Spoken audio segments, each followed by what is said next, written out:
Hey, Tobias. I know it's Raw season just ended, but I mean, how do you kind of assess what went wrong tonight in this one? Patrick, can you unmute Tobias? Yes, ma'am. There you go. You know, it was, I just felt it was, close game all the way through. And then towards the end, we kind of made some mistakes that hurt us, obviously. They give them credit. They had guys that had it going, and they were able to make tough shots as well. And then we got a bit stagnant offensively out there. Yeah, man. I mean, it was a tough night, but we still had a chance to really go get that one. But I thought our late game, defensively late game, we just allowed too many points for them, and gave them too many opportunities. Thanks, T. Yeah. Dave McMenamin. Tobias, you used the word opportunity to describe what you guys gave the Hawks. How do you view this series and the way it went down in terms of an opportunity that perhaps you guys didn't take advantage of? Yeah, as a whole, I mean, we gave them life from game one. And you got to give them credit too, because they took it. It's a young, hungry team, as a tough matchup team as well.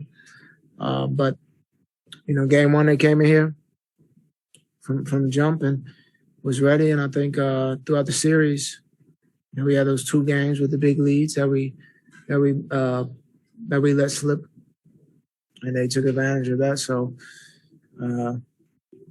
put us in a place, game 7, and they came in, made shots, had guys get into good rhythms out there, and was able to just really feed off that. So I thought that hurt us all around.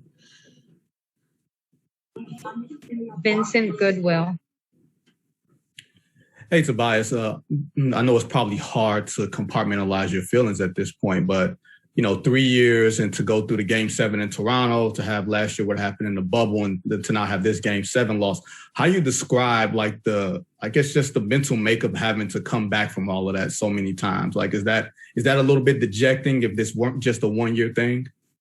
Yeah, I mean, it's really disappointing, as a player, and as obviously the talent level we had on this group has, our expectation as a whole, as a group. In these moments, you obviously have to learn from as well, and push forward on. But we really let slip a great opportunity, and then that's something that stings the most. Last two, D. Lynham. Tobias, I'm just curious, because statistically we can look at things you guys did to get that, number 1 seed in the East in the regular season. What changes so drastically different? Because we can look at individuals, whether I want to point out Ben can't, have the same numbers in the postseason, or as a group, you couldn't get the same numbers. What changes so drastically, and what would you try to convey to younger people going into next year about regular season gets you this, but the postseason is even that? Yeah, I mean, postseason is just a different ball game than regular season. Regular season, running and going, and it's not real. It's not real defense. Regular season, I mean, it's postseason. It's every possession counts, and that type of defensive intensity is there from on both sides of the team. I mean, you're giving your best effort every time down, because playoff basketball becomes one possession basketball at the end of the day. So it's just a different it's a whole different speed, whole different feel to it.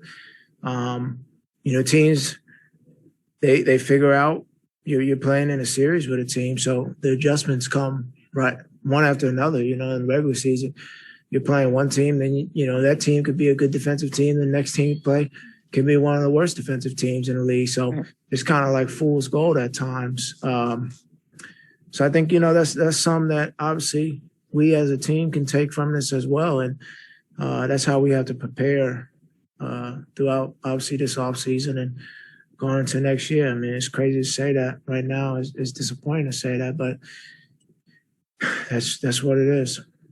Tobias, if I could just follow up with one thing, just because I'm a person who studies demeanor of a group.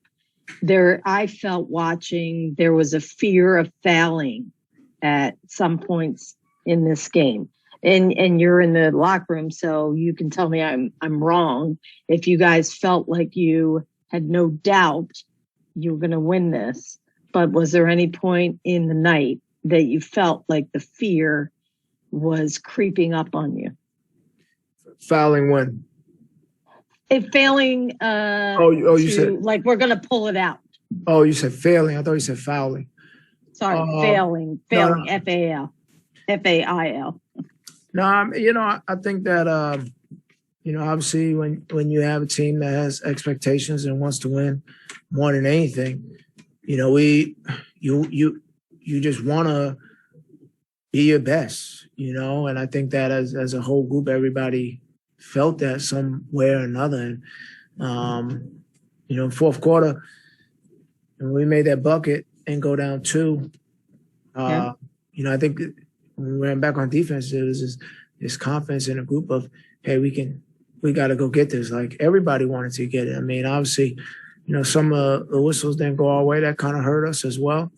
But that's part of it, part of the game and the playoffs as well. Thank you, Tobias. Seth Curry is here.